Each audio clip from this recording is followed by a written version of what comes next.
dobra sta prijatelja. Tekmovanje v gozdu.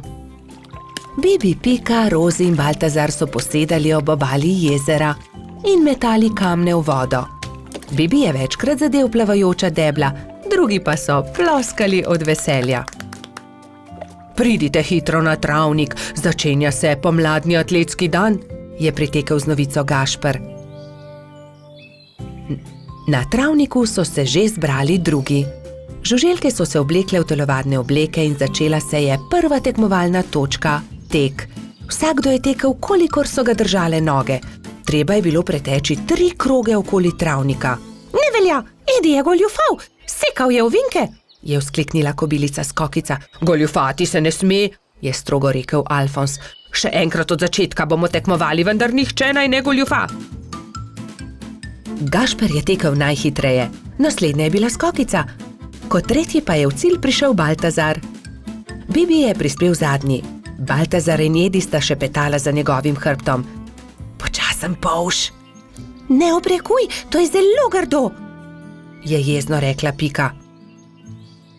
Zdaj se začne skok v višino. Zmaga tisti, ki lahko odtrga najvišje jabolko, je rekel Alfons. Male žuželke so stekle in poskusile skočiti čim više. Najvišje jabolko je uspelo odtrgati Skokici, naslednjo Rozi. Tretji pa je bil koleradski hrošč Edi. Bibi je zaman skakal, dosegel ni niti najnižjega jabolka. Ne morem. Nič mi ne uspe, se je jezil. Ne skrbi, Bibi, pri prevalih boš zagotovo boljši, ne bodi žalosten, je rekla vrtna hroščica Lili. Ampak Bibi prevalov ni upal delati, saj ga je skrbelo za polžjo hišico. Tekmovalci so se postavili na start in so delali prevale iz enega konca travnika na drugega. Pika je bila najhitrejša in je zmagala. Zdaj se začenja letenje, je povedal Alfons. Kdor prvi prispe do vrha smreke in prinese najvišji storž, tisti zmaga. Žuželke so se takoj pognale.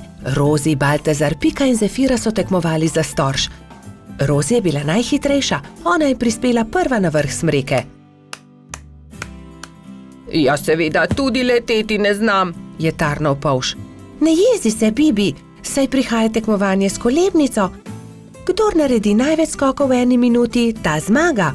4 tekmovalci so začeli skakati s kolebnico, ampak Bibiju se je noga zataknila v kolebnico in se je grdo udaril. Drugi so zaskrbljeno pritekli k njemu.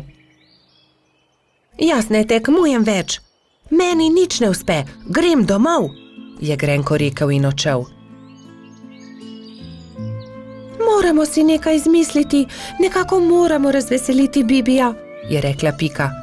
Ja, izmislimo si nekaj, neko nalogo, v kateri je tudi Bibi dober, je povedala Lili. Že vem, je vzkliknila Rozi, ciljanje. Ja, to je dobra ideja, saj debla v jezeru je le Bibi zadel, je kimal Baltazar. Prijatelji so zgradili 5 kupčkov. Prvega iz jabolk, drugega iz kostanja, tretjega iz stožcev, četrtega iz lešnikov in 5. iz hrušk. Pika je nagovorila Bibija, naj se vrne na travnik. Zdaj se začne ciljanje v tarčo, ali imaš voljo tekmovati, je vprašala Lili. Hurra, ciljanje v tarčo, seveda bom tudi jaz. Vsi so se udeležili tekmovanja, ampak najboljši je bil Bibi. Le njemu je uspelo vseh 5 stolpcev podreti. Vidiš, Bibi, v teku sem jaz najboljši, v skoku Skokica, v letenju Rozi, v prevalih Pika, pri kolebnici Lili, ampak pri ciljanju si ti najboljši. Vsakdo je v nečem dober, je rekel Gašper. Bibi je dobil lep svetleč kostanj, v katerega je Alfons urezal. Ciljanje tarče, prvo mesto. Bobi in Pika, dobra sta prijatelja. Vnetje ušes.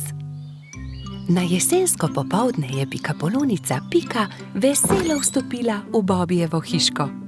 Odpravljam se proti studencu zbirat kamenčke, ali pride z mano? A Bobi se ni bil pripravljen premakniti. Ne vem, Pika, Tako utrujeno se počutim, zelo me zebe in boli me glava in tudi ušesa me bolijo. Oh, Bobby, tvoj obraz je popolnoma rdeč, je rekla Pika. Vročino imaš, grem hitro po doktorja Sovo. Pika Polonica je šla naravnost v gnezdo doktorja Sove. Dragi doktor Sova, pridite hitro, Bobby se počuti zelo slabo, pohitite. Doktor Sova je hitro pripravil svojo zdravniško torbo, se oblekel v svojo haljo ter se hitro odpravil k bolniku. Živjo, Bobby, hitro bom ugotovil, kaj ti je. Najprej bom poslušal tvoje dihanje. Bobby je slekel svojo pižamo in ubogljivo vzdihnil. Odpri usta, ogledal si bom tudi tvoje grlo. Nočem, je zagodrnjal Bobby. A jaz moram videti, ali je rdeče ali ne, mu je pojasnil doktor Sova ter osvetlil Bobbyjevo grlo svojo svetilko. In zdaj si bom ogledal tvoje ušesa s tem majhnim ušesnim lijakom. Bobby tega res ni maral. Začel je jokati in si pokril ušesa z rokami. Ne bodi smešen, Bobby, niti najmanj ne bo bolelo. Pika je prijela Bobbyja za roko in ga pomirila. Pregled res ni bolel. No, Bobby, je začel razlagati doktor Sova. Imaš vnetje ušesa? Zelo grdo si se prehladil. Vzemi polno žlico tega zdravila vsako jutro, pij veliko čaja in si grej ušesa z obkladki. Bobbyjevi prijatelji so mu takoj priskočili na pomoč. Baltazar je prinesel med, Rozi je prinesla kamilice, Gašper pa je prinesel jagode in skupaj so skuhali čaj za bolnika. Doli je pogrela proso v ponvi in ga stresla v majhne vrečke. Pokri si ušesa z naušnikom, dokler se ne shladi. Bobby je dal naušnik na glavo ter ga pustil na glavi, dokler se ni shladil. Naslednje jutro je Pika našla nekaj čudovitih kamenčkov na Bobbyjevi mizi. Wow, Bobby, čudoviti so! Kdo ti jih je dal? Sam sem jih našel pri studencu, je Bobby ponosno povedal.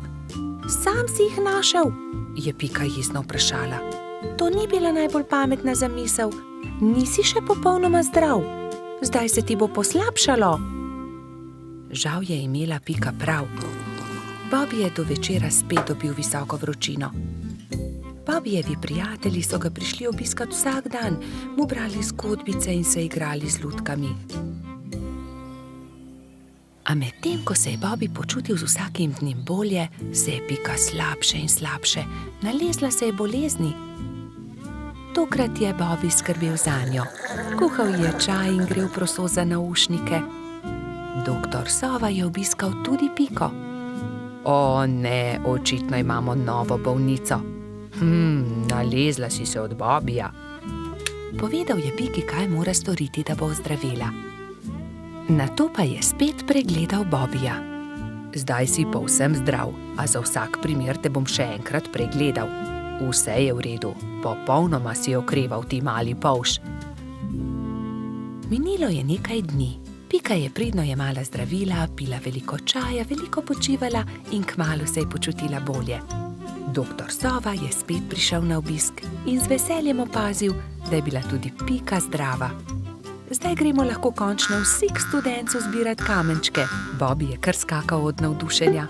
Hura, pojdimo k studencu, so vzkliknile 3 male sovice doktorja Sove. Tudi me bi rade šle. Ne pozabite se toplo obleči, je rekel doktor Sova strogo. Bobbyja in Pike ni bilo treba opozoriti. Nista pozabila na šal, kapico in tople čevlje. Lovili so se, dokler se ni stemnilo. Svoja vedra so napolnili z lepimi malimi kamenčki. Bobby in Pika, dobra sta prijatelja. Kamni. Nekega poletnega popoldneva se je Pika odločila speči jagodno pito. Prosila je rogača Gašperja in trota Baltazarja, naj ji iz gozda prineseta sveže jagode. Fanta sta se odpravila. Baltazar je kmalu opazil kamen sredi poti in ga začel brcati pred seboj. Vendar je kamen postal všeč tudi Gašperju in ga je Baltazarju izmaknil. Ne velja, Gašper, to je moj kamen, jaz ga bom brcnil naprej. Ne, to je že moj kamen, poišči si drugega, tega bom brcal jaz. Jaz sem ga našel, moj je. je bil ogorčen Baltazar. Ogromno kamnov je, poišči si drugega, je končal prepir Gašper. Vendar se Baltazar ni pustil. Fanta sta se prerivala tako dolgo, dokler se nista spotaknila in se skotalila po strmem hribu. Zvrnila sta se naravnost v potok, ki je žuboril ob vznožju hriba. Ob hrupu je iz svoje hiše na obrežju potoka pogledal škržat Alfons. Joj, kaj se je zgodilo? Je vprašal prestrašeno. Gašper je kriv, vzel mi je kamen. Kaj pa je to tvoj kamen? Od tistega je, ki je spretnejši. Dovolj je vsekal vmes Alfons. Najprej pridite v hišo, posušite se. Nato mi lahko povesta, zakaj sta se tako močno sprla. Še vedno jezna fanta sta stopila v škržatovo hišo. Mokra oblačila sta postavila na sonce in zavita v brisačo čakala, da se posušijo. Medtem je Alfons dal na mizo limonado in piškote. Sončni žarki so hitro posušili oblačila. Gašper in Baltazar sta jedla piškote in si segala v besedo med pripovedovanjem Alfonzu o tem, kako sta se skotalila po hribu. Jaz imam celo zbirko tega. Zbirko kamnov, pokaži nama, je zavpil Baltazar. Seveda, vstopita, je ponosno dejal Alfons in dal na mizo veliko škatlo. Kje si nabral te lepe kamne? Tukaj v bližini na obrežju potoka, tudi vidva jih lahko nabirata. Hurra! Nabrala sta polno košaro kamnov.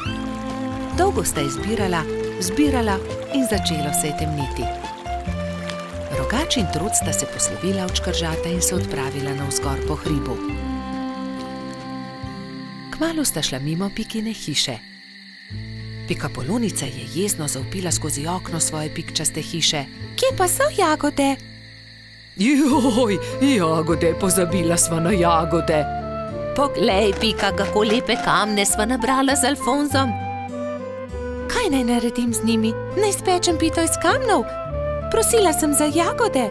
Pozabila sva jih, je priznal Gašper in Pikapolonici povedal celotno zgodbo. Potem pa naj vsaj pogledam te lepe kamne, če že nista prinesla jagod. Nekaj bi morali narisati nanje. Ta je takšen kot hišica. Na tega pa bi narisal smejočo se glavo. To je dobra ideja. Jutri pokličem tudi druge in bomo okrasili kamne. V redu. Naslednji dan so k Piki prišli polž Bobi, metuljčica Rozi, kačja pastirica Sapica, kobilica Skokica, koloradski hrošč Bajsi in cvetlični hrošč Gumbi. Gašperja in Baltazarja ne bo? Je razočarano vprašal Bobi.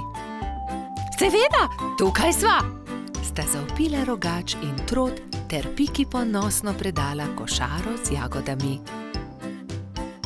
Hvala, je dejala Pikapolonica in medtem, ko je mešala pecivo, so se drugi lotili dela.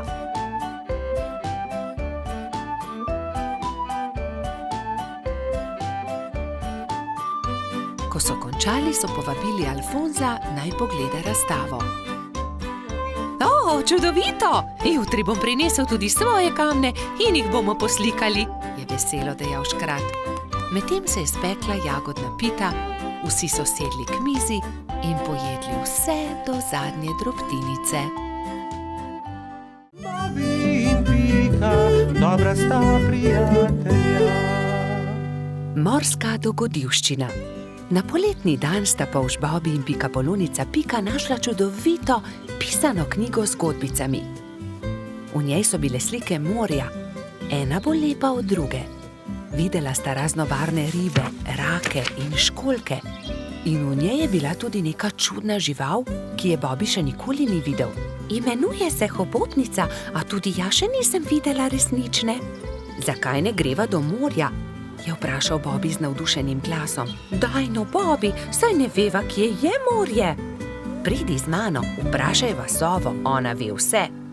Draga sova, ali nama lahko poveš, kako lahko prideva do morja? Zgraditi morata majhen čoln in se z njim zapeljati po studencu. Ta vaju bo popeljal do reke, reka pa teče naravnost v morje. Bobi in Pika sta se zahvalila sovi za nasvet in se nemudoma lotila dela. 3 navdušene sovice so jima pomagale zgraditi čoln. Ko sta se prijatelja vkrcala na čoln, so ju valovi nemudoma odnesli stran in majhen čoln je hitro plul proti morju. Hurra! Je zavpil Bobby. Proti morju! Veter ju je hitro nosil naprej, najprej po studencu in nato po reki. Ni trajalo dolgo, preden se je modro morje razprostrlo pred njima. Tukaj sva, je vzkliknil Bobby in pogumno skočil v vodo. Povlekel je čoln proti obali in ga privezal na palmo. Pridi, Pika, potopiva se na dnu morja, je rekel Bobby. In v morju sta našla resnične čudeže, videla sta raka ter mu sledila na površje. Oprosti, ali nama lahko poveš, kje bi lahko srečala resnično hobotnico? Je vprašala Pika. Zagrabite moje klešče, pokazal vama bo majhen otok, kjer hobotnica rada poseda naokoli. Rak je pomagal 2 prijateljema do obale ter nemudoma izginil pod gladino. Bobby in Pika sta skočila za veliko skalo. Bila sta prestrašena. Hobotnica je bila veliko večja, kot sta si predstavljala, in jo je prestrašila. Hobotnica se je odločila. Pobrala je nekaj kamenčkov in jih začela žonglirati z 8 lovkami. Bobbyju in Piki je bilo to zelo všeč. Mala pikapolonica in polž sta se počasi prikazala izza skale. Pridita, je rekla hobotnica. Pokazala vama bom najlepše kamenčke na tem otoku. Bobby in Pika ter hobotnica so hitro postali prijatelji. Čas je tekel hitro mimo na tem malem otoku. Čas je, da se odpraviva, je rekla Pika. Z Bogom, draga hobotnica, zelo lepo te je bilo spoznati. Z Bogom, je odgovorila hobotnica in podarila vsakemu prijatelju svetleč kamenček. Bobby in Pika sta se usedla na čoln in poskušala zapluti naproti toku. Vendar jima ni uspelo. Oh, ne, Bobby, ne moreva pluti proti toku, izkrcati se morava s čolna. Pika je bila res prestrašena. Vidiš, Bobby, sem ti rekla, da se ne bi smela odpraviti na tako dolgo potovanje, je nadaljevala pikapolonica. Prav imaš, Pika. Nenadoma se je kamen začel premikati. Zakaj si tako žalosten, mali polž? Je vprašal kamen. Bobby se je začel smejati. To ni bil kamen, to je bila želva. Moji prijatelji mavrične ribe začenjajo svoje dolgo potovanje. Plavali bodo navzgor po studencu, vso pot do izvira. Prepričan sem, da vama bodo z veseljem pomagali ter vaju vzeli s sabo. Bobby in Pika sta se poslovila od želve ter se usedla na hrbet vodilne ribe. Ribe so se postavile v vrsto in se odpravile proti studencu.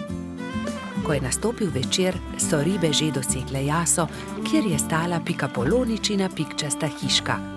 Bobby in Pika sta se zahvalila ribam za pomoč, one pa so nadaljevale svojo pot. Vidiš, Pika, lepo je, če se vse dobro konča, je rekel polž modro.